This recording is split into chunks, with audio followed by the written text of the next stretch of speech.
Shalom Bapak Ibu, selamat pagi. Tuhan memberkati kita hari ini dalam perasaan yang penuh dengan sukacita. Kita menyambut hari ini untuk melanjutkan segala kehidupan kita.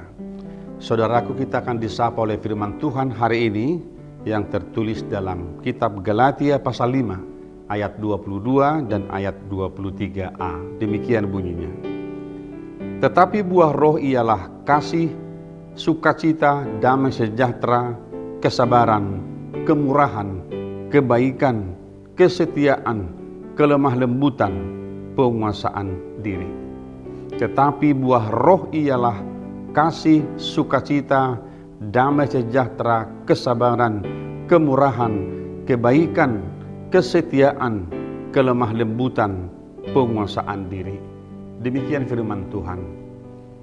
Saudaraku dikasihi Tuhan Yesus Kristus, dalam suratnya Paulus kepada jemaat Galatia, dia berkata bahwa ada 9 buah roh dalam kehidupan orang-orang percaya. Sudahkah ada dalam diri kita buah roh ini, saudaraku? 9 buah roh ini mengatakan kepada kita bahwa setiap orang yang telah dihinggapi dan dikuasai oleh Roh Kudus, maka 9 buah roh ini akan nyata dalam kehidupan mereka. Saudara dikasihi Tuhan Yesus Kristus, kalau kita melihat sebuah pohon yang bertumbuh dengan baik dan menghasilkan buah, pastilah kita akan merasakan sukacita melihatnya. Terlebih Tuhan akan lebih senang melihat kehidupan kita kalau kehidupan kita menjadi hidup yang berbuah. Tetapi seringkali saudaraku, hidup kita bukan berbuahkan yang manis, tetapi berbuahkan yang asam, yang tidak dapat dinikmati oleh orang lain. Hari ini saudaraku, kita disapa oleh firman Tuhan, diingatkan oleh firman Tuhan supaya setiap orang percaya yang telah menerima Kristus menjadi Tuhan dan Juru Selamat dalam kehidupannya, kita harus memohon Roh Kudus dalam diri kita, supaya Roh Kudus memampukan kita membuahkan 9 buah roh ini dalam kehidupan kita. Di mana ada Roh Kudus dalam hidup kita ini, di sana pasti ada kasih, ada sukacita, damai sejahtera, kesabaran, kebaikan, kesetiaan, kelemah lembutan, dan penguasaan diri. Saudaraku, tidak ada hidup yang lebih bahagia yang kita boleh alami dalam hidup ini, kecuali kalau kita telah mampu menghasilkan buah roh ini dalam kehidupan kita semua. Tetapi satu hal yang kita harus renungkan, saudaraku, menjadi hidup yang berbuah tidaklah menjadi sebuah hal yang otomatis kalau orang berkata percaya kepada Tuhan. Tetapi bagaimana kita menyambut kuasa Roh Kudus dalam diri kita, sehingga Roh Kudus akan mendrive kehidupan kita ke arah yang Tuhan kehendaki. Sehingga dengan hadirnya Roh Kudus dalam kehidupan orang percaya, maka di sana kita dimampukan untuk hidup dalam kasih, dalam damai sejahtera, dalam kesabaran, dalam kebaikan, dalam kesetiaan, dalam kelembutan, dan kita pasti akan menjadi pribadi yang mampu menguasai diri.